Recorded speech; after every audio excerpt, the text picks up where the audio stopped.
6월 13일 화요일 정봉주 품격시대 두 번째 이슈 들어가겠습니다. BBK 주가 조작 사건으로 수감됐던 김경준 전 BBK 대표가 만기 출소 이후 언론을 통해 최초로 입을 열었습니다. 의혹만 무성했던 BBK 사건에 대한 진실이 이제는 드러날 수 있을까요?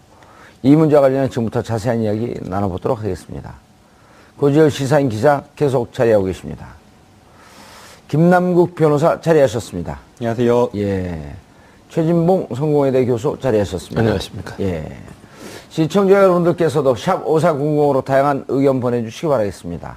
오늘부터는 페이스북 라이브로도 저희 정봉주의 품격시대 고품격 방송 시청하실 수 있습니다.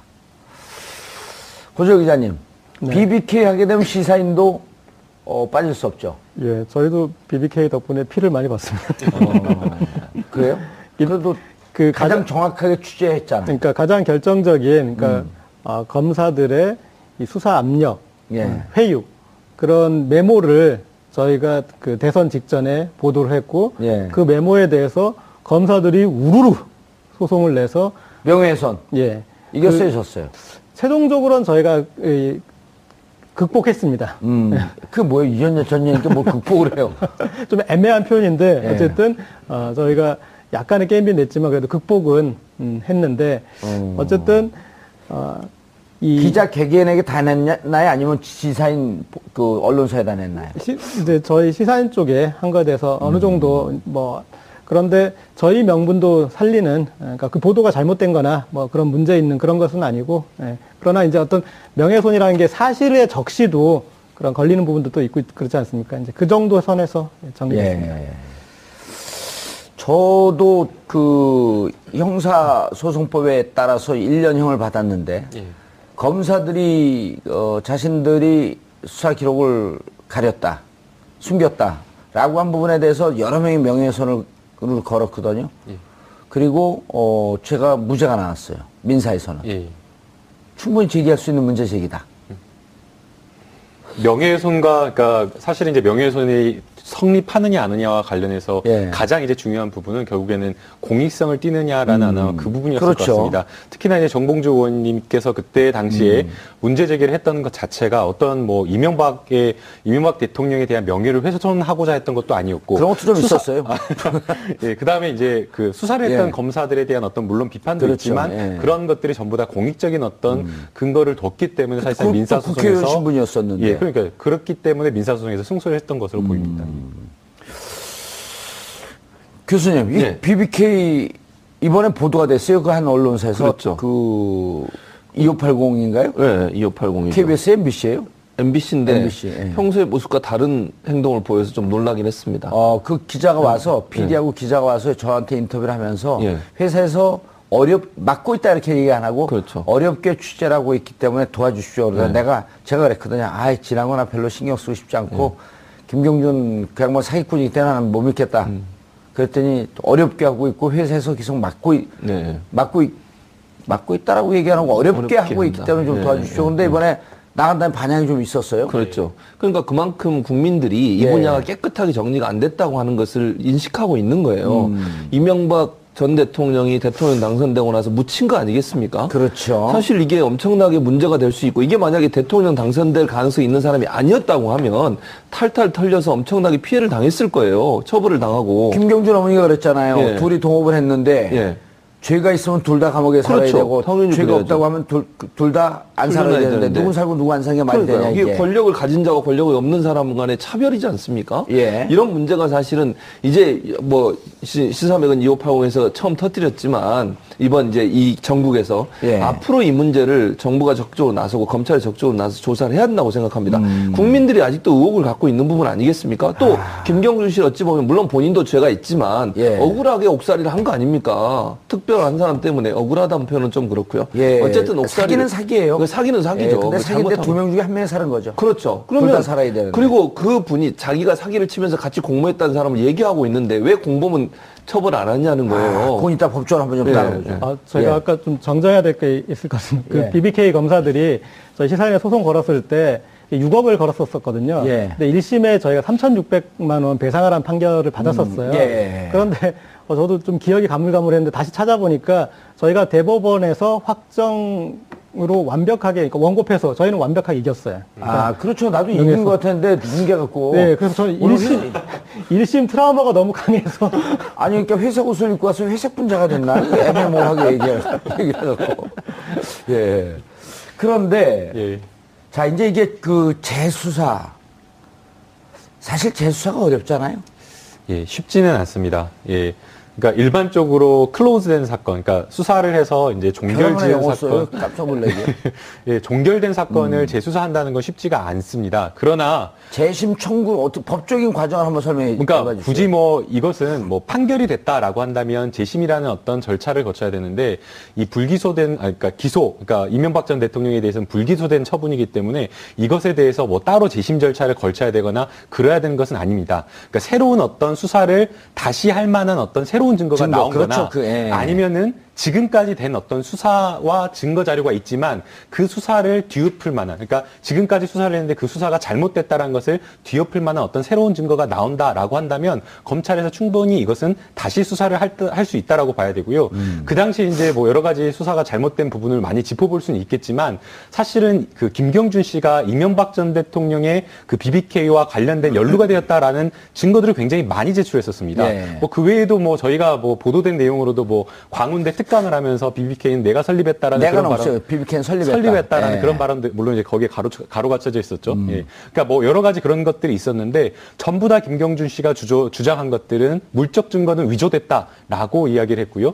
그 다음에 이명박 대통령이 스스로 인정한 것도 역시 마찬가지로 그것은 과장해서 그냥 말한 것이기 때문에 그것을 인정할 수 없다. 예. 또는 뭐 주어가 없기 때문에 또 안 된다. 뭐 그런 식으로 정말 말도 안 되는 결론을 내렸기 때문에 이 부분에 대해서 김경준 씨의 어떤 진술 말고 또 거기에 더해서 이것을 또 확실하게 입증할 수 있는 물증이 있다라고 한다면 재수사도 충분히 가능하고 해야 된다라고 생각이 듭니다. 결국은 그 잘못됐다 그냥 많은 국민들이 믿고 있는 거 아니에요. 의혹을 갖고 있는데 그 의혹을 해소해 주는 차원에서 검찰 차원이거나 혹은 정권 차원에서 이건 한번 좀 과거에 잘못된 관행, 적폐 이 시기 때문에 한번 좀 조사해봐야 되지 않겠냐, 재수사해봐야 되지 않겠냐, 이런 권력의 의지가 좀 중요하지 않을까요? 그럼요. 그게 중요하다고 저는 보고요. 예. 사실 지금 법무부 장관이나 민정수석을 임명하는 걸 보면 검찰 개혁을 하겠다는 의지가 있는 거 아니겠습니까? 사실 이렇게 덮은 데는 검찰도 일정 부분 책임이 있는 거 아닙니까? 그 검찰에 대해서 잘못된 부분들을 바로 잡고 또 그 뒤에 그분들이 여러 가지 조사를 해보면 승승장구하며 나가셨어요. 그 조사를 했던 검사들께서 그렇다면 그것도 사실은 잘못된 거죠. 어느 한 사건에 대해서 권력을 갖고 또 권력을 앞으로 갖게 될 것이라는 예상되는 사람에 대해서 편의를 봐주거나 아니면 제대로 조사를 안 했다고 하면 그 자체가 아주 큰 문제죠. 우리 사회의 정의가 다 없어진 거 아니겠습니까?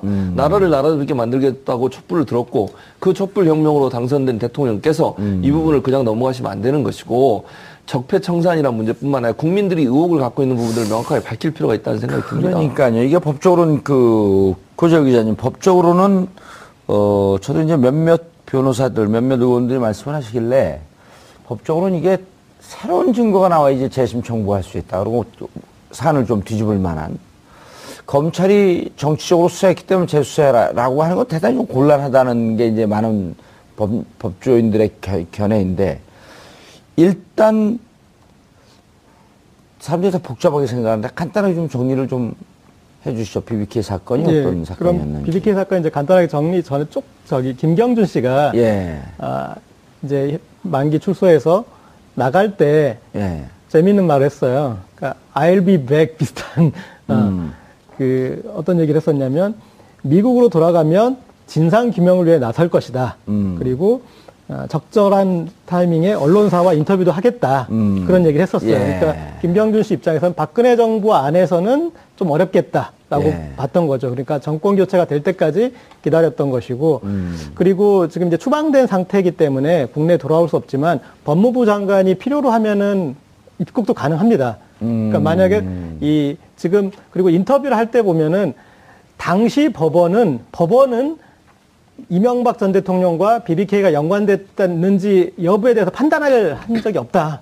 그 부분을 강조했어요. 예. 네, 그래서 이제 아마 그건 예고겠죠. 그러니까 이만큼 BBK에 관계된 게 있다. 근데 그 새로운 증거가 몇 년 동안 이제 묵혀놨던, 그리고 본인만 가지고 있던 이제 그런 부분을 제시하면은 이제 그런 기소 프로세스를 이제 갈 수 있는 이제 그 부분이고요. 그러니까 BBK 사건을 이제 간단하게 정리하면은 이 김경준 씨하고 이명박 전 대통령이 LK이뱅크라는 지주회사격의 회사를 만들고 여러 BBK든 몇 가지 그런 이제 자회사들을 만들어서 그 중에 BBK가 옵셔널 벤처스라는 주가 조작 사건에 연루돼 가지고 김경준 씨가 그걸 처벌을 받았는데 이명박 전 대통령이 내가 저 사람하고 사업을 할 때 LK뱅크는 같이 했지만 이쪽 BBK 쪽은 나는 모르고 나는 저거에 관여한 적도 없고 저것과는 모른다 이렇게 선떼기를 했던 간단하게 얘기하면 이제 그런 사건인데 저희가 그리고 뭐 익히 다른 국민들도 뭐 아시고 계시겠지만은 그런 이제 구조와는 별개로 사실상 BBK에도 이명박 전 대통령이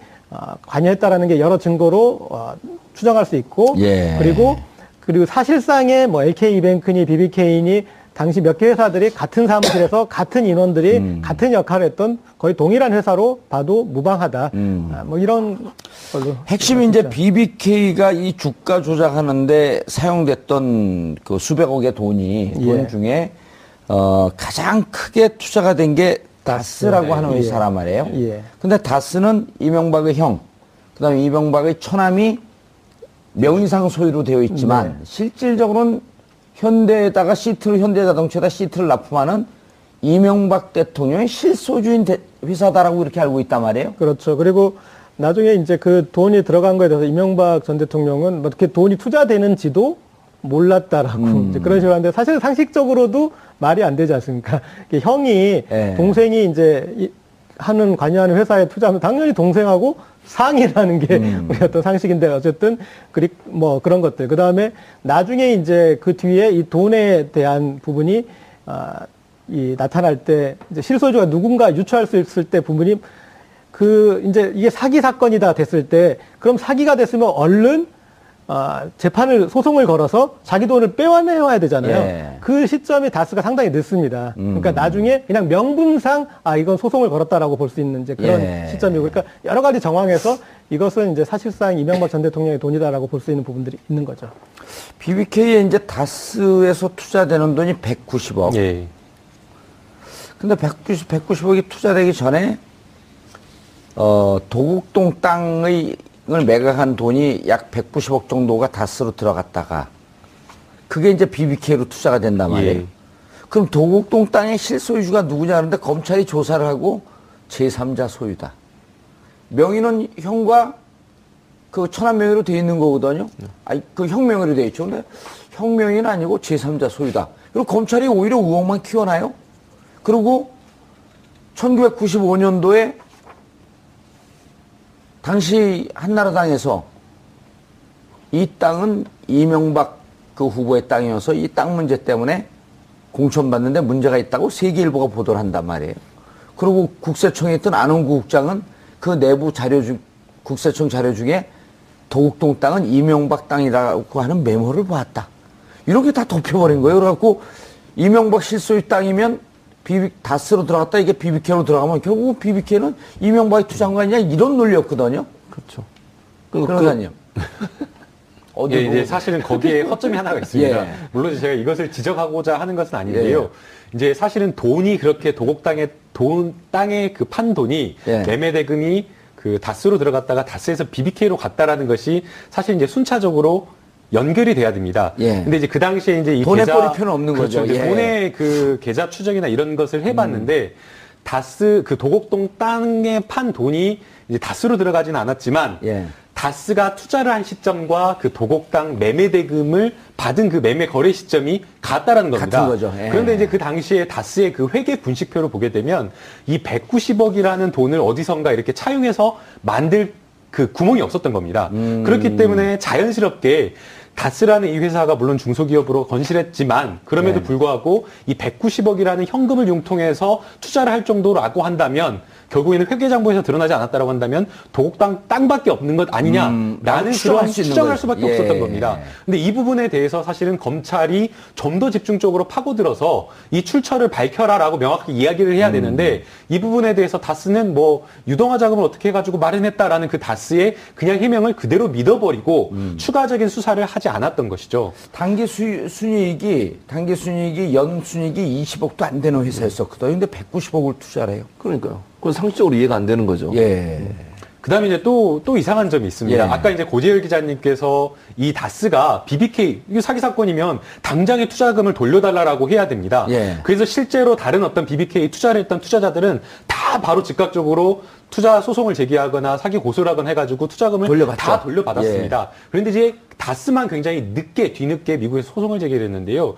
1심에서 사실은 또 그게 패소를 했습니다. 그래서 140억 원을 돌려줄 필요가 없다라고 그렇게 1심 판결이 50억 나왔는데 미리 이제 그 50억 이제 돌려주고. 미리 돌려주고 그러면은 BBK 김경준 씨 입장에서는 140억을 돌려줄 필요가 없었는데도 불구하고 140억을 돌려줍니다. 감옥 살면서. 예, 감옥에 살면서. 스위스에 있는 비밀 계좌에 있어. 비밀 계좌로. 그 이상한 거죠. 예. 근데 그 당시에 또 김경준 씨 같은 경우에는 사실 그 옵셔널 벤처스의 손해배상 청구 소송을 당한 상황이었기 때문에 명백하게 손해배상 청구 소송에서 인정이 되는 이 옵셔널 벤처스는 그냥 놔둬버리고 배상을 안 해버리고 이쪽에만 그 사실 투자금을 예. 준 겁니다. 예. 그리고 아니, 이제 이렇게 그 하면, 과정에서 이렇게 하면 이렇게 돼. 내가 김경준이면 예를 들어서 여기 그 다스예요. 이명박 회사. 여기 다스. 예, 여기 다스. 네. 여기다가는 돈을 줄 필요가 없다고 미국에서 판결한 거예요. 판결했죠. 그리고 이제 저쪽에는 사람들이 많이 모여있는 네. 손해 본 사람들. 네. 거기다 돈을 주라고 판결을 내렸거든요. 300억인가를. 그렇죠. 근데 저기다 안 주고 돈을 줄 필요가 없다는 여기다가 140억을 그렇죠. 줘버리는 거야. 감옥 살면서. 그러니까요. 스위스에 있는 돈을 털어갖고. 네. 그러니까 이해가 안 되는 거죠. 또 한 가지는 이 김경준 씨 증언이 뭐냐면 예. 자기를 감옥에 있는데도 계속 괴롭혔다는 거예요. 여러 가지 방법으로. 그러니까 돈을 안 주면 안 되도록 만드는. 아주 집요하게 사실은 이명박 전 대통령 측근들이 계속 김경준에게 압력을 가해서 돈을 낼 수밖에 없는 상황까지 몰고 갔다는 거죠. 근데 이제 저는 거기서 김경준 씨 얘기를 안 믿는 게 네. 140억을 돌려주면서 자기가 지킬 게 있었던 거죠. 그렇죠. 왜냐면 300억으로 추정이 됐거든요. 140억 주고 자기는 140억 먹고 또 미국에 숨겨져 있는 재산이 많다는 소문이 있었어요. 그러니까 이명박 측에서 그거 안 건드릴 터이니 추정컨대 안 건드릴 터이니 우리 140억 줘라. 그 김경준이 그 재산을 지키기 위해서 줬을 것이다라고 하는 게 미국에 있는 메리리 변호사의 증언이에요. 그러니까 결국 김경준 씨도 사기꾼인가요? 그러네요. 둘 다 나쁜 사람이죠.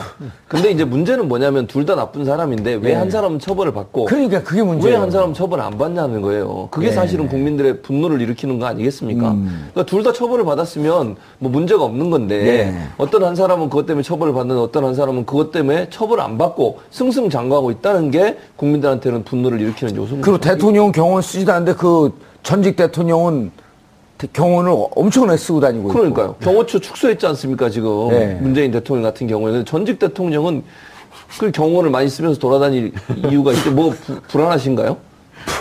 뭐 이제 사실은 이제 BBK 아니 요즘 AI 조류 인플루엔자 때문에 예. 닭이 아니군요 거기는.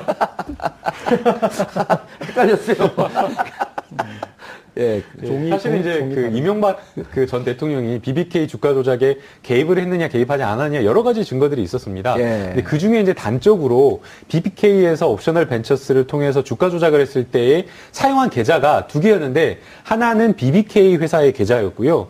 또 하나는 LKE 뱅크 지주회사 그룹의 그 계좌 두 개를 사용했던 겁니다. 예. 그렇다고 한다면 우리가 흔히 생각했을 때 주가 조작이라는 것은 굉장히 오랜 시간 동안 엄청난 금원이 투자가 돼서 예. 주가를 띄우는 겁니다. 그렇기 때문에 이 LKE 뱅크의 계좌에 들락날락 돈이 왔다 갔다 하는 겁니다. 예. 그렇다고 한다면 그 LKE의 회장을 맡았던 이명박 전 대통령이 과연 이 주가 조작을 몰랐을 것이냐. 그렇죠. 왜냐하면 어떤 계좌에 회사 계좌에 돈이 이렇게 큰 돈이 왔다 갔다 하면 이거 뭐냐라고 물어보는 게 당연할 것이고 그렇다고 한다면 이 부분에 대해서 인지를 충분히 했을 가능성이 높은데도 불구하고 검찰에서는 이 부분에 대해서 모른다라는 이명박 전 대통령의 말을 그냥 그대로 믿어줬다는 진짜 것이죠. 제가 그 잘 안 알려진 얘기 하나 물어볼까요? 예. 여기에 투자한 심택이라는 회사가 있어요. 50억을 투자했거든요. 그 심택이 BBK에 투자를 했거든요.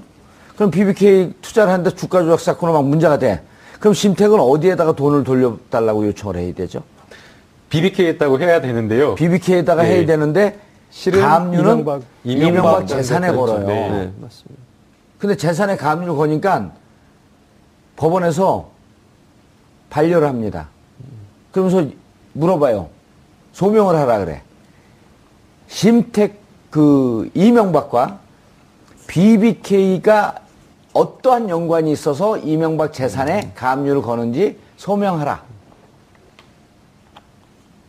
그러고 나서 며칠 있다가 소명이 됐나 봐요. 심택이 이명박 재산에 가압류 건 걸 받아줍니다. 법원에서. 그래서 이때 이 가압류를 받아준 판사가 제가 이 문제 제기할 때 의정부 법원에 있어요. 그 우리 보좌관이 찾아갖고 그때 무슨 사유를 제출했습니까? 그 사유 제출한 거 서류를 좀 보십시오. 그랬더니 다 오래 지나갖고 서류가 없어졌습니다. 그 기억난 대로 얘기해 주십시오. 그러니까 기억나지 않습니다. 이명박과 BBK가 이명박이 BBK 실질 소유임을 심택이 무슨 확인서나 이런 등등으로 입증을 했던 거예요. 그런 것이죠. 그런 걸 검찰에 찾았어야 되는 거죠. 그러니까요. 왜냐하면 그거는 소송 기록이 그 판사님께서 없다라고 했는데 그럴 리가 없습니다. 국가기록원 가면 있죠. 소송 기록이 전부 다 법원에 보관되어 있기 때문에 지금도 있을까요? 지금은 너무 오래돼서 아마 폐기가 됐을 가능성이 있는데요. 아니 기록돼서 죄송합니다. 슬라이드 필름으로. 그러니까 만약 그 소송이 제기됐던 때가 몇 년도인가요? 소송이 제기된 게 아니고 가압류가 제기됐던. 그 2002년 요 무렵이죠. 2001년, 그러면은 2002년. 어려울 것 같습니다. 네. 요즘은 이제 대부분 다 소송이 민사소송이 다 전자로 되어 있기 때문에 파일로 보관이 되어 있는데 그 당시 2002년도는 전자소송이 안 돼 있을 때라서 기록이 지금 보관은 안 돼 있을 것 같습니다. 예, 가처분 신청 사건에 대해서 좀 말씀을 드리면 네. 물론 이제 본안 소송에서 승소하는 것과는 훨씬 더 낮은 정도의 그냥 소명만 하면 되지만 입증 정도까지는 필요 없지만 적어도 그럴 개연성이 있다라는 정도까지는 입증이 돼야 됩니다. 그런데 가처분 신청을 한 번 했는데 판사가 이거 안 된다라고 반려를 하고 그 다음에 다시 이거를 신청 사건을 받는다라고 한다면 처음에 봤을 때보다는 조금 더 꼼꼼하게 볼 수밖에 없는 상황이었을 겁니다. 그럼에도 불구하고 가처분 신청을 받아줬다라고 하는 것은 둘의 연관성. 심택에서 단순하게 그냥 이러이러하다라고 그냥 말한 것에 그친 것이 아니라 서류를. 그렇죠. 소명 자료를 분명하게 첨부를 했기 때문에 네. 그 부분에 대해서는 적어도 그럴 개연성이 있다라는 정도까지는 입증이 된 것입니다. 법원의 명령에 이렇게 되어 있어요. 둘의 관계를 소명하시오. 이렇게 되어 있어요. 명령문이. 그렇게 되잖아요. 그럴 수밖에 없는 거죠. 예. 왜냐하면 재산에 가압류를 한다라고 한다면 채무자 재산에 과압류를 해야 되기 때문에 예. 그 부분에 대해서 이 압류를 당하는 이명박 대통령과의 관계를 설명할 수밖에 없는 예. 거죠. 아니, 내가 느닷없이 최진봉 교수님 집에 가갖고 재산을 가압류하면 법원에 쏠 거 아니에요. 무슨 근거로 가압류 겁니까? 그럼 나 돈을 빌려줬는데 돈을 안 갚네요. 돈 빌려준 차용 증거 주세요. 그러니까 말로 했는데요. 그럼 가압류는 안 되는 거예요, 이게. 예. 증거가 들어가야 될 거 아니에요. 맞습니다. 그 심택 문제 제기했더니 법원이 검찰이 이렇게 얘기해요. 이 의혹을 풀어라 그랬더니 검찰은 의혹을 푸는 기관이 아닙니다. 그럼 뭐 하는 데죠? 의혹을 검찰- 덮는 기관인가요? 그리고 또 예. 한 축에 예. 어떤 우리가 진실을 유추하는데 한번 좀 점검해 볼 축이 있는 것 같습니다. 그러니까 우리가 이제 검찰을 중심으로 지금까지 살폈지만 또 한 축, 돈을 중심으로 보자면 대한민국에서 돈의 이런 흐름으로 이 사태를 가장 잘 파악하고 있을 곳이 아마 기관으로 따지자면 어디라고 생각하시나요? 금감원일까요? 국세청. 국세청이죠. 그래서 안원구 국장 얘기도 나온 거군요. 네, 그리고 국세청에 그 이명박 대통령 당선 무렵에 아마 정두원 전 의원으로부터 얘기를 혹시 들었던 적 있으실 것 같은데 그쪽에서 이제 그런 그 관련 이런 부분에 대해서 국세청에서 어느 정도 파악이 상당하게 돼 있었던 것 같습니다. 그 자료가 그리고 이제 정두원 전 의원을 통해서 그때 당시에 사실상의 2인자였고 인수위까지 그 과정에서는 선거 캠프에서 실무를 총괄했던 그렇죠. 신봉이라는 그래서 정두원 의원한테 보고됐다라고 하는 얘기가 있었는데. 그렇죠. 예. 그리고 이게 정두원 전 의원이 실각하는 결정적인 계기가 됩니다. 그래요? 그거 한번 물어봐야겠는데, 우리 방송에 나오는데. 인수위를 지날 무렵 갑자기, 그때부터 이상득 전 의원이 부각되고, 정두원 전 의원은 어느 순간 3일 만에, 인수위 들어가서 3일 만에 나오는데 자기는 형하고 싸우기가 버거워서 나왔다 이렇게 얘기를 하거든요. 네, 근데 제가 이제 들은 바에 의하면 이명박 전 대통령에게 불려가서 몇 시간 동안 박살이 나고, 너가 왜 국세청으로 그 보고를 받냐? 그 자료를 왜 네가 들여다봤냐. 그러니까 영린을 건드린 거죠. 아하. 네, 아마 다음에 한번 확인해 보시면 내일이에요, 내일. 예. 그 부분 물어보시고 거기에서 요즘 이제 영화배우로 데뷔했는데. 가수를 넘어서 영화배우 정두원 씨에게 대해 물어볼게요. 예. 많이 기억이 나네요. 그렇죠. 왜 그 자료를 들여다봤냐? 왜 네가 무슨 자격으로 그걸 보고받냐? 그렇죠. 이러면서 혼나고 그리고 그 2, 3년 뒤에 있다가 권력으로부터 영원히. 예, 이상득 씨가 치고 올라오니까 나오는. 예. 그리고 심지어 정두원 전 의원과 친했다는 이유만으로 모든 거기에 캠프에 주요한 역할을 했던 사람들이 다 밀려납니다. 정택은. 예. 그 둘이 우리 거기 나와요. 보수의 품격이요. 보수의 품격. 보세요. 이름 잘 만들죠. 네, 제가 품격을 만들었어요. 좋아하시는군요. 품격이요. 예. 품격 시대에서 보수의 품격. 아마 그런데 그 부분들은 이걸 다시 꺼내려고 하면은 예. 조금 부담스럽기는 할 겁니다. 그러니까 제가 물어보면 또 부담스러워할 것 같아요. 더 부담스러워. 근데 저는 이거 별로 이거 관심 없어요, BBK. 용서해 주신 겁니까? 아니, 이게 그 재밌는 게 늘, 그러니까 이렇게 막 LK 이런 얘기하면 사람들이 재미없어요. 네, 그렇죠. 김경주 씨가 다스로부터 투자 받는 과정도요. 그렇죠. 처음에 30억인가 받거든요. 근데 가갖고 가자마자 김경주 씨가 가니까 투자 약정서를 딱 그 다스에서 내놔요. 그거 사인하고 30분 만에 30억인가 50억을 다스에 놓여요. 아니, 저 BBK에. 이렇게. 그 나중에 이제 조사할 때 그 BBK 그 다스에 사장더러 평상시에 김경준 씨를 본 적이 있느냐 하니까 오늘 처음 봤습니다. 그거 어떻게 투자하냐 그래서 와갖고 투자하러서 투자했습니다. 그 지나가던 청년이 좋은 아이템입니다. 투자했죠. 그러니까 여기 있습니다. 30억 빵 투자하는 거예요. 그 누군가로부터 이 전화를 받고 그렇죠. 누가 투자하라고 그러지 않았을 거 아니냐. 그렇죠. 동동 그럴 수 땅 있죠. 그 땅을 판 돈도 있으니 그렇죠. 그거를 검찰이 사실은 수사를 했어야 되는 그렇죠. 거죠. 맞아요. 그럼 누가 실질적으로 여기다가 그러니까 이런 거거든요. 다스가 앞에 있는 주머니 돈이라고 한다면 BBK 뒷주머니 돈이거든요. 네. 앞주머니 돈 빼고 뒷주머니 넣은 거예요. 자기가 자기 돈 빼고 넣은 거거든요. 그 자기는 누구냐는 거예요. 이명박 사람이냐 동물이냐. 사람이죠. 아, 그래요? 동물이라고 얘기하면 안 돼. 사람이죠. 사람이죠. 사람이고, 네. 그것도 중요한 직책을 맡았던 분이시죠. 네. 그러니까 본인이 그걸 예를 들면 이명박 전 대통령이 그걸 지시하거나 얘기하지 않았다고 하면 그 많은 돈을 어떻게 처음 만난 사람한테 투자를 합니까? 그건 네. 불가능한 일입니다. 아니, 몇 천만 원 투자하는 것도 엄청나게 고민해서 투자를 하지. 그렇게 뭐 30억을 투자하는데 그냥 처음 만난 사람한테 그렇게 투자할 수는 없는 거예요. 그건 예. 뭔가 소유주가 3천만 원은커녕요. 우리 예. 술 먹다가 예. 최 교수님 예. 10,000원만 줘보세요. 그러면 왜요? 아, 10,000원 내가 지금 못 쓸 때 써. 아, 얘기를 하세요. 어디다 쓰려고. 10,000원 주는 것도 꼬치꼬치 캐물어요. 저는 그냥 드릴 수 있는데 예. 어쨌든 이제 아, 저는 못 줘요. 왜냐면 그렇습니까? 10,000원짜리가 없어서. 아, 예, 알겠습니다. 그래서 그런 정황으로 본다고 하면 그 예. 많은 돈을 그렇게 줬다고 하면 지금 말씀하신 것처럼 결국 같은 소유주 안에서 운영이 됐었고 예. 또 소유주 입장에서 자기가 지시하는 것을 그대로 그 사람은 따라서 했을 가능성이 있다고 보는 것이고 그게 이제 풀리지 않는 의문인데 결국 그러니까요. 검찰이 그걸 제대로 풀지 못한 것이 사실은 문제라고 보는 거죠. 고재열 기자님, 또 우리가 옛날 얘기인데 재밌네. 하다 보니까. 왜 남의 얘기처럼 얘기하세요? 아니, 재밌는 게, 네. 김경준 씨가 참 착한 사기꾼인 게, 미국에 도망가면서 이명박 씨와 관련이 있었던 투자자들 돈은 다 돌려줍니다. 대부분 다 돌려주고, 개미 투자자들 돈만 갖고 튀어요. 이 이명박 대통령 근처에 있는 분들은 참 착한 분들이기 때문에 돈을 막 돌려줘. 5억, 10억. 예, 예. 개미 투자자들 것만 한 500원인가 600원을 갖고 튀는 거 아니에요? 네. 그것도 설명이 안 되는 거 아니에요? 뭐 나중에 이제 그래서 이 마지막 퍼즐을 예. 이렇게 풀어서 그리고 마지막에 140억 돌려준 것까지 해서 이제 큰 그림들이 완성되겠죠. 그런데 제가 느낀 건 어쨌든 그런 이제 돈의 흐름에서는 그렇게 해서 이제 대부분 정돈이 됐지 않습니까? 그런데 네. 이분이 정돈이 됐어요? 정돈이 정돈이 됐는데 이분이 이제 지금 정권이 바뀔 때까지 기다려서 지금 거의 언론에 이제 어떤 신호탄을 울리고 점점 이 프로세스를 밟아갈 것 같은데 거기에서 어떤 이 이명박 전 대통령에 대한 어떤 자신의 그런 억울한 것은 한번 좀 풀어보려고 하는 것 같습니다. 이 정도 봤을 때는 아주 김경준 씨가. 적극적인 좀 의지가 있다고 봐야 근데 될 것 같습니다. 이번에 이제 PD들 얘기를 전원에 따르면 무척 두려워한다 그래요, 여전히. 그리고 10년 징역을 살았으니까. 네. 두려워하고, 이런 거에 대한 감은 좀 없다 그러더라고요. 전임 정권과 문재인 정권으로 지금 바뀌었는데, 예. 바뀌었으면 검찰이, 여전히 검찰을 두려워한답니다. 네. 바뀌어서 이제 들어가고 정확하게 얘기할 수 있습니다. 그런데 두 가지. 검찰도 두렵고, 대한민국 정치인을 믿고 싶지 않다. 예.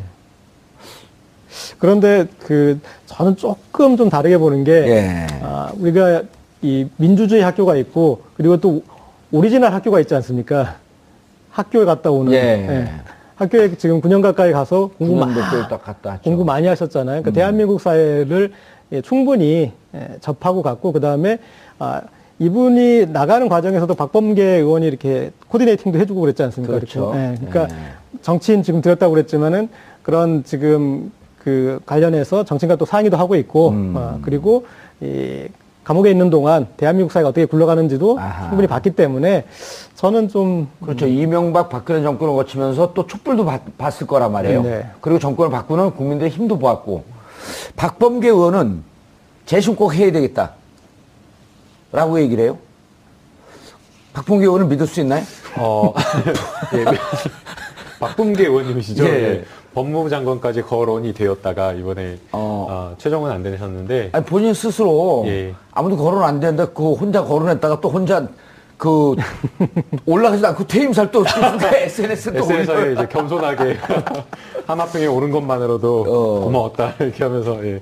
근데 이제 사실은 이게 검찰에 이것을 재수사하라라고 하기에는 쉽지는 않을 것으로 쉽지 보입니다. 않죠. 예. 그렇기 때문에 방법을 조금 바꿔서 예. 오히려 정치권에서 국회 차원에서 이 부분에 대한 조사를 조금 해보는 것이 어떨까라는 생각이 듭니다. 특히나 이제 김경준 씨의 도움이 필요한데 김경준 씨 같은 경우에 지금 하는 어떤 행동이나 이런 것을 보게 되면 진실을 밝히겠다는 불과 이제 10년이나 지난 어떤 그런 상황임에도 불구하고 진실을 밝히겠다는 의지가 있어 보입니다. 예. 마지막에 이제 강제 출국 당하면서 국회에서 청문회를 하면 나와서 증인으로 출석해서 진술을 하겠다라고 이야기를 했고요. 이번에 이제 기자와 PD와의 어떤 인터뷰할 때도 기자들이 먼저 막 연락한 것이 아니라 본인이 이제 출국할 때 이제 기자들이 막 붙잡고 하니까 내가 꼭 나중에 연락을 하겠다라고 한 말을 남기고 본인이 먼저 그렇게 질문할 게 있으면 질문을 달라라고 그렇게 메일을 보냈다라고 합니다. 2580에다가요? 예, 그렇기 때문에 그래서 시작을 했군요. 예, 그렇다라고 한다면 지금 김경준 씨 그건 같은 어떻게 경우에는 알았어요? 거기 이제 취재 나중에 기자가 쓴 기자 나옵니다. 그렇군요. 예. 취재 어떤 식으로 이루어졌고 얼마나 됐는지. 그래서 아하. 그런 것을 보게 되면 김경준 씨가 굉장히 오래된 일임에도 불구하고 이 사안에 대해서 굉장히 억울하다. 억울하다라는 말은 결국에는 바꿔 말하면 사실이 그때 검찰 수사로서 드러나지 않았다. 전부 다 드러나지 않았다라는 것을 방증하는 것이고 또 김경준 씨가 이와 관련해서 진실을 밝히겠다라는 어떤 강한 의지가 있기 때문에 국회 차원에서 조금 노력을 한다라고 한다면 진실이 밝혀질 수 있을 것으로 역사상 이런 적은 있나요? 이게 국가 최고 지도자의 도덕성 문제를 검증하지 않고 넘어갔기 때문에 원포인트 특별법을 해서 BBK 특별법을 만들어서 조사하자 라고 하는 것이 이번 정권 말고 다음 정권에서는 가능하지 않을까요? 이번 정권에서 가능해야 된다라고 생각이 됩니다. 다음 정권이 더 가능하지 않을까요? 다음 정권이요? 예. 네, 그렇게 봐야 될 것 같습니다. 다음 정권에서 무조건 할 것 같은데. 한 번 더 해야 된다는 말씀이시죠? 예. 그러니까. 왜냐하면 이번 정권은 좀 부담스럽지 않을까요? 이거 하는데. 그래도 해야 된다고 생각합니다. 왜냐하면 일단 언론에서 보도. 제 논리는 어떻게 생각하세요? 예. 국가 최고 지도자의 도덕성 검증을 했던 문제였거든요. 네, 그렇죠. 그리고 국민들이 이 부분에 대해서 그러니까 국가 지도자의 도덕성 문제와 이것을 제대로 수사하지 않은 검찰의 합작품이었단 말이에요. 그렇죠. 예.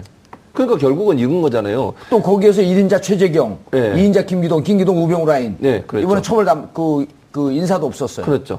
그러니까 이거는 문제는 뭐냐면 권력을 잡을 가능성이 있었던 사람에 대해서 검찰이 미리 누운 거잖아요. 그렇죠. 바람 불기 전에. 홍준표 전 경남지사의 말을 인용하자면 그런 예. 거잖아요. 그러니까 결국은 문제가 있고 조사를 해야 되는 내용임에도 불구하고 권력을 잡을 가능성이 있다는 것만으로 그냥 누웠다고 하면 그걸 포기했다고 하면 이건 다시 당연히 조사를 해야죠. 그때 조사가 안 된 거 아닙니까? 예. 그러면 국민들 입장에서는 범죄 행위를 했다고 하는 의혹이 있는 사람에 대해서 그냥 덮어주고 간 거잖아요. 그러면 이렇게 얘기할 수 있는 권력을 잡으면 모든 게 다 용서가 됩니까? 그 전에 어떻게 나쁜 짓을 했던 그럼 전두환 노태우는요. 권력 잡았어도 나중에 다 처벌 받았잖아요. 잘못된 부분에서 불려가서 재판도 받고 그렇지 않았습니까? 예. 그러니까 이명박 전 대통령도 만약에 문제가 있다면 지금 김경준 씨가 증언도 하고 있고 여러 가지 의혹들이 있는 상황이니 전두환 노태우의 케이스를 봐서라도 예. 이명박 전 대통령도 당연히 조사를 받아야 되고요. 그 잘못된 것은 바로 잡아야 되는 것이 나라를 정의를 바로 세우는 겁니다. 나라를 나라답게 만드는 길이다. 그렇죠. 그 촛불의 정신이고요. 그런데 그때 재밌는 일도 있었단 말이에요. 결국 우여곡절 속에 특검을 통과했더니 꼬리곰탕만 먹고 왔단 말이에요. 그렇죠. 예. 이른바 이제 역대 특검, 12번 특검 중에서 가장 부끄러운 특검, 꼬리곰탕 특검. 네. 그런데 이제 특검은 한시적인 조직이기 때문에 예. 특검을 가지고 시비 걸기는 좀 그렇고 그 당시에 검찰이 어떤 식으로든 BBK가 이명박 전 대통령과 관련이 없는 면죄부를 만들어주지 않았습니까? 예. 그런데 만약에 수사된 바, 조사된 바는 그렇지 않았는데 김홍일 당시 3차장이 그런 식으로 발표를 했다. 이런 식으로 밝혀진다면 제 생각엔 다시 재조사를 할 수 있는 어떤 큰 명분이 국가기관이 국민을 기만한 부분이기 때문에 사실 수사 내용은 여러 가지 내용이 있었지만 그 중에서 일부만 발췌해서 이렇게 요게 맞춤형으로 맞춰서, 발표했다. 예. 야, 이건 중요한 포인트인데요. 근데 아마 그렇게 하진 않았을 것으로 생각이 됩니다. 예. 보통의 이제 검찰에서 내부적으로 어떤 수사에 대한 결과를 만들 때 예. 외형적으로 형식적으로는 전부 다 방향을 이러이러한 맞춰놓고. 그렇죠. 이러이러한 증거를 이렇게 판단한다, 이렇게 판단한다 그래가지고 종합적으로 봤을 때 이것은 혐의가 없다라는 결론으로 갈 수밖에 아마 그렇게 예. 없게 만들었을 것으로 생각이 듭니다. 전문적으로 말아먹을 때도 아주 체계적이고 치밀하게 말아먹는다. 예. 대충 말아먹다 체한다. 그렇습니다. 예. 그러나 다시 수사를 하게 되면 진실을 밝혀질까요? 밝혀질 가능성이 있다라고 생각이 됩니다. 그러니까 너무나 석연치 않은 구석이 많죠. 너무나 석연치 않은 것들이 예. 많고요. 그 드러난 것들을 그냥 완전히 그냥 해석하고 싶은 대로 그냥 이명박 대통령 원하는 대로 해줬기 때문에 아하. 예, 그거에 대한 판단은 달라질 수 있다라고 봅니다. 알겠습니다. 한 유산균 광고를 보면 과학자가 현미경으로 들여다보면서 이런 표현을 합니다. It's alive. 살아있다는 뜻입니다. BBK를 들여다보면서 국민들은 이렇게 얘기할 것 같습니다. It's alive. BBK는 살아있는 것 같습니다. 그 결론이 어떻게 될지 지켜봐야 할 것 같습니다. 6월 13일 화요일 정봉주의 품격시대 마치겠습니다. 감사합니다. 조사를 했던 검사들께서 그렇다면 그것도 사실은 잘못된 거죠. 어느 한 사건에 대해서 권력을 갖고 또 권력을 앞으로 갖게 될 것이라는 예상되는 사람에 대해서 편의를 봐주거나 아니면 제대로 조사를 안 했다고 하면 그 자체가 아주 큰 문제죠. 우리 사회의 정의가 다 없어진 거 아니겠습니까? 나라를 나라답게 만들겠다고 촛불을 들었고 그 촛불 혁명으로 당선된 대통령께서 이 부분을 그냥 넘어가시면 안 되는 것이고 적폐청산이라는 문제뿐만 아니라 국민들이 의혹을 갖고 있는 부분들을 명확하게 밝힐 필요가 있다는 생각이 듭니다. 그러니까요. 이게 법적으로는 고재열 기자님, 법적으로는 저도 이제 몇몇 변호사들, 몇몇 의원들이 말씀을 하시길래 법적으로는 이게 새로운 증거가 나와야지 재심 청구할 수 있다. 그리고 사안을 좀 뒤집을 만한. 검찰이 정치적으로 수사했기 때문에 재수사해라라고 하는 건 대단히 좀 곤란하다는 게 이제 많은 법조인들의 견해인데 일단 사람들이 다 복잡하게 생각하는데 간단하게 좀 정리를 좀 해주시죠. BBK 사건이 어떤 사건이었는지. 그럼 BBK 사건 이제 간단하게 정리 전에 김경준 씨가 예. 이제 만기 출소해서 나갈 때 예. 재미있는 말을 했어요. 그러니까 I'll be back 비슷한 어떤 얘기를 했었냐면 미국으로 돌아가면 진상 규명을 위해 나설 것이다.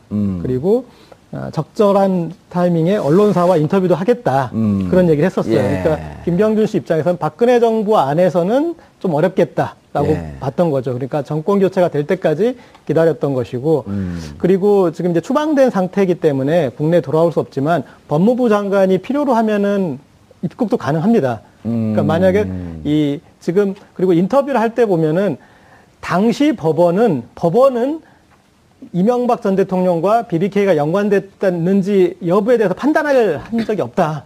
그 부분을 강조했어요. 예. 네, 그래서 이제 아마 그건 예고겠죠. 그러니까 이만큼 BBK에 관계된 게 있다. 근데 그 새로운 증거가 몇 년 동안 이제 묵혀놨던 그리고 본인만 가지고 있던 이제 그런 부분을 제시하면은 이제 그런 기소 프로세스를 이제 갈 수 있는 이제 그 부분이고요. 그러니까 BBK 사건을 이제 간단하게 정리하면은 이 김경준 씨하고 이명박 전 대통령이 LK이뱅크라는 지주회사격의 회사를 만들고 여러 BBK든 몇 가지 그런 이제 자회사들을 만들어서 그 중에 BBK가 옵셔널 벤처스라는 주가 조작 사건에 연루돼 가지고 김경준 씨가 그걸 처벌을 받았는데 이명박 전 대통령이 내가 저 사람하고 사업을 할 때 LK뱅크는 같이 했지만 이쪽 BBK 쪽은 나는 모르고 나는 저거에 관여한 적도 없고 저것과는 모른다 이렇게 선떼기를 했던 간단하게 얘기하면 이제 그런 사건인데 저희가 그리고 뭐 익히 다른 국민들도 뭐 아시고 계시겠지만은 그런 이제 구조와는 별개로 사실상 BBK에도 이명박 전 대통령이 관여했다라는 게 여러 증거로 추정할 수 있고 예. 그리고 사실상의 뭐 LK이뱅크니 BBK니 당시 몇 개 회사들이 같은 사무실에서 같은 인원들이 같은 역할을 했던 거의 동일한 회사로 봐도 무방하다.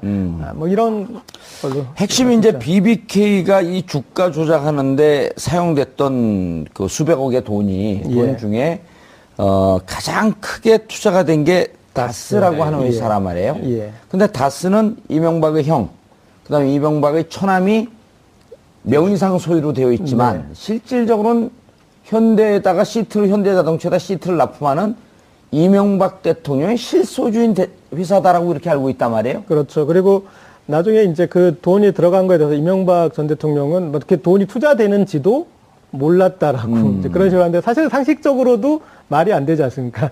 형이 예. 동생이 이제 관여하는 회사에 투자하면 당연히 동생하고 상의라는 게 우리 어떤 상식인데 어쨌든 뭐 그런 것들. 그 다음에 나중에 이제 그 뒤에 이 돈에 대한 부분이 나타날 때 이제 실소유주가 누군가 유추할 수 있을 때 부분이 이제 이게 사기 사건이다 됐을 때 그럼 사기가 됐으면 얼른 소송을 걸어서 자기 돈을 빼와내야 되잖아요. 예. 그 시점이 다스가 상당히 늦습니다. 그러니까 나중에 그냥 명분상 이건 소송을 걸었다라고 볼 수 있는 이제 그런 예. 시점이고, 그러니까 여러 가지 정황에서 이것은 이제 사실상 이명박 전 대통령의 돈이다라고 볼 수 있는 부분들이 있는 거죠. BBK에 이제 다스에서 투자되는 돈이 190억. 예. 근데 190억이 투자되기 전에 도곡동 땅을 매각한 돈이 약 190억 정도가 다스로 들어갔다가 그게 이제 BBK로 투자가 된단 말이에요. 예. 그럼 도곡동 땅의 실소유주가 누구냐 하는데 검찰이 조사를 하고 제3자 소유다. 명의는 형과 그 처남 명의로 돼 있는 거거든요. 아니, 그 형 명의로 돼 있죠. 근데 형 명의는 아니고 제3자 소유다. 그리고 검찰이 오히려 의혹만 키워나요. 그리고 1995년도에 당시 한나라당에서 아니었고 그런 것도 좀 있었어요. 예, 그다음에 이제 그 수사를 했던 예. 검사들에 대한 어떤 물론 비판도 그렇죠. 있지만 예. 그런 것들이 전부 다 공익적인 어떤 근거를 뒀기 때문에 사실상 그것도 민사소송에서 국회의원 신분이었었는데. 예, 그러니까 그렇기 때문에 민사소송에서 승소를 했던 것으로 보입니다. 교수님, 이 네. BBK 이번에 보도가 됐어요. 그 한 언론사에서 그렇죠. 그 2580인가요? 네, 2580이죠. KBS, MBC예요? MBC인데 MBC, 예. 평소의 모습과 다른 행동을 보여서 좀 놀라긴 했습니다. 그 기자가 와서 PD하고 기자가 와서 저한테 인터뷰를 하면서 예. 회사에서 맡고 있다 이렇게 얘기 안 하고 그렇죠. 어렵게 취재를 하고 있기 때문에 도와주십시오. 그래서 제가 그랬거든요. 지난 거나 별로 신경 쓰고 싶지 않고 김경준 그냥 뭐 사기꾼이기 때문에 나는 못 믿겠다. 그랬더니 어렵게 하고 있고 회사에서 계속 맡고 있다라고 얘기하는 거 어렵게 하고 있기 한다. 때문에 좀 네, 도와주십시오. 그런데 이번에 나간 다음에 반향이 좀 있었어요. 그렇죠. 그러니까 그만큼 국민들이 이 예. 분야가 깨끗하게 정리가 안 됐다고 하는 것을 인식하고 있는 거예요. 이명박 전 대통령이 대통령 당선되고 나서 묻힌 거 아니겠습니까? 그렇죠. 사실 이게 엄청나게 문제가 될 수 있고 이게 만약에 대통령 당선될 가능성이 있는 사람이 아니었다고 하면 탈탈 털려서 엄청나게 피해를 당했을 거예요. 처벌을 당하고. 김경준 어머니가 그랬잖아요. 예. 둘이 동업을 했는데 예. 죄가 있으면 둘 다 감옥에 살아야 그렇죠. 되고 당연히 죄가 그래야죠. 없다고 하면 둘 다 안 살아야 풀려나야 되는데 되는데. 누군 살고 누구 안 사는 게 말이 되냐 그러니까요. 이게. 이게 권력을 가진 자와 권력이 없는 사람 간의 차별이지 않습니까? 예. 이런 문제가 사실은 이제 뭐 시사맥은 2580에서 처음 터뜨렸지만 이번 이제 이 전국에서 예. 앞으로 이 문제를 정부가 적극적으로 나서고 검찰이 적극적으로 나서 조사를 해야 한다고 생각합니다. 국민들이 아직도 의혹을 갖고 있는 부분 아니겠습니까? 또 김경준 씨 어찌 보면 물론 본인도 죄가 있지만 예. 억울하게 옥살이를 한 거 아닙니까? 특별한 사람 때문에 억울하다는 표현은 좀 그렇고요. 예. 어쨌든 옥살이 사기는 사기예요. 사기는 사기죠. 근데 그 사기인데 잘못하면. 두 명 중에 한 명이 사는 거죠. 그렇죠. 둘 다 살아야 되는데. 그리고 그 분이 자기가 사기를 치면서 같이 공모했다는 사람을 얘기하고 있는데 왜 공범은 처벌 안 하냐는 거예요. 그건 이따 법적으로 한번 좀 예, 따라보죠. 제가 예. 아까 좀 정정해야 될 게 있을 것 같습니다. 그 예. BBK 검사들이 저희 시사인에 소송 걸었을 때 6억을 걸었었거든요. 예. 근데 1심에 저희가 3,600만 원 배상하라는 판결을 받았었어요. 예. 그런데 저도 좀 기억이 가물가물했는데 다시 찾아보니까 저희가 대법원에서 확정으로 완벽하게, 그러니까 원고패소 저희는 완벽하게 이겼어요. 그렇죠. 나도 이긴 것 같았는데 뭉개갖고. 네, 그래서 저는 1심 트라우마가 너무 강해서. 아니, 그러니까 회색 옷을 입고 와서 회색 분자가 됐나? 애매모호하게 얘기해놓고. 6월 13일 화요일 정봉주 품격시대 두 번째 이슈 들어가겠습니다. BBK 주가 조작 사건으로 수감됐던 김경준 전 BBK 대표가 만기 출소 이후 언론을 통해 최초로 입을 열었습니다. 의혹만 무성했던 BBK 사건에 대한 진실이 이제는 드러날 수 있을까요? 이 문제와 관련해 지금부터 자세한 이야기 나눠보도록 하겠습니다. 고지열 시사인 기자 계속 자리하고 계십니다. 김남국 변호사 자리하셨습니다. 안녕하세요. 예. 최진봉 성공회대 교수 자리하셨습니다. 안녕하십니까. 예. 시청자 여러분들께서도 샵 5400으로 다양한 의견 보내주시기 바라겠습니다. 오늘부터는 페이스북 라이브로도 저희 정봉주의 품격시대 고품격 방송 시청하실 수 있습니다. 고조 기자님, 네. BBK 하게 되면 시사인도 빠질 수 없죠. 예, 저희도 BBK 덕분에 피를 많이 봤습니다. 그래요? 그래도 그 가장 정확하게 취재했잖아요. 그러니까 가장 결정적인 검사들의 이 수사 압력, 예. 회유 그런 메모를 저희가 그 대선 직전에 보도를 했고 예. 그 메모에 대해서 검사들이 우르르 소송을 내서 명예훼손 예 이겼어요, 졌어요? 최종적으로는 저희가 극복했습니다. 그 뭐예요? 2년여 전이니까 뭐 극복을 해요. 좀 애매한 표현인데 예. 어쨌든 저희가 약간의 게임비 냈지만 그래도 극복은 했는데 어쨌든 이 기자 개개인에게 다 냈나요? 아니면 지사인 그 언론사에다 냈나요? 이제 저희 시사인 쪽에 한 것에 대해서 어느 정도 뭐 그런데 저희 명분도 살리는 그러니까 그 보도가 잘못된 거나 뭐 그런 문제 있는 그런 것은 아니고 예. 그러나 이제 어떤 명예훼손이라는 게 사실의 적시도 그런 걸리는 부분도 또 있고 그렇지 않습니까? 이제 그 정도 선에서 정리했습니다. 예. 저도 그 형사소송법에 따라서 1년형을 받았는데 예. 검사들이 자신들이 수사 기록을 가렸다, 숨겼다라고 한 부분에 대해서 여러 명이 명예훼손을 걸었거든요. 예. 그리고 제가 무죄가 나왔어요. 민사에서는. 예. 충분히 제기할 수 있는 문제 제기다. 명예훼손과, 그러니까 사실 이제 명예훼손이 성립하느냐 아느냐와 관련해서 예. 가장 이제 중요한 부분은 결국에는 공익성을 띠느냐라는 아마 그 부분이었을 그렇죠. 것 같습니다. 특히나 이제 정봉주 의원님께서 그때 당시에 문제 제기를 했던 것 자체가 어떤 뭐 이명박 대통령에 대한 명예를 훼손하고자 했던 것도 예. 그런데 예. 자 이제 이게 그 재수사 사실 재수사가 어렵잖아요. 예, 쉽지는 않습니다. 예. 그러니까 일반적으로 클로즈된 사건, 그러니까 수사를 해서 이제 종결지은 사건, 깜짝 놀라게. 예, 종결된 사건을 재수사한다는 건 쉽지가 않습니다. 그러나 재심 청구 어떻게 법적인 과정을 한번 설명해 그러니까 주세요. 굳이 뭐 이것은 뭐 판결이 됐다라고 한다면 재심이라는 어떤 절차를 거쳐야 되는데 이 불기소된 그러니까 그러니까 이명박 전 대통령에 대해서는 불기소된 처분이기 때문에 이것에 대해서 뭐 따로 재심 절차를 걸쳐야 되거나 그래야 되는 것은 아닙니다. 그러니까 새로운 어떤 수사를 다시 할 만한 어떤 새로운 증거가 나온거나 그렇죠. 아니면은 지금까지 된 어떤 수사와 증거 자료가 있지만 그 수사를 뒤엎을 만한 그러니까 지금까지 수사를 했는데 그 수사가 잘못됐다라는 것을 뒤엎을 만한 어떤 새로운 증거가 나온다라고 한다면 검찰에서 충분히 이것은 다시 수사를 할 수 있다라고 봐야 되고요.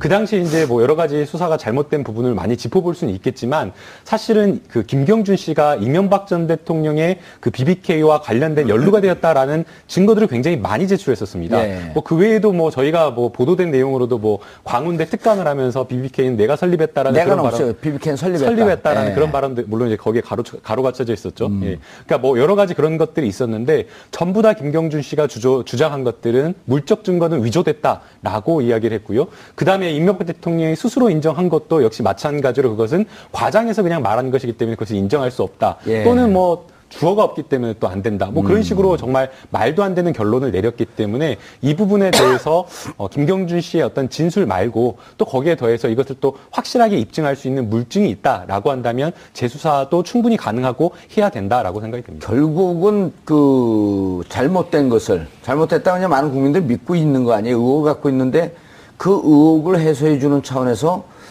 검찰 차원이거나 혹은 정권 차원에서 이건 한번 좀 과거에 잘못된 관행, 적폐 이 시기 때문에 한번 좀 조사해봐야 되지 않겠냐, 재수사해봐야 되지 않겠냐, 이런 권력의 의지가 좀 중요하지 않을까요? 그럼요. 그게 중요하다고 저는 보고요. 예. 사실 지금 법무부 장관이나 민정수석을 임명하는 걸 보면 검찰 개혁을 하겠다는 의지가 있는 거 아니겠습니까?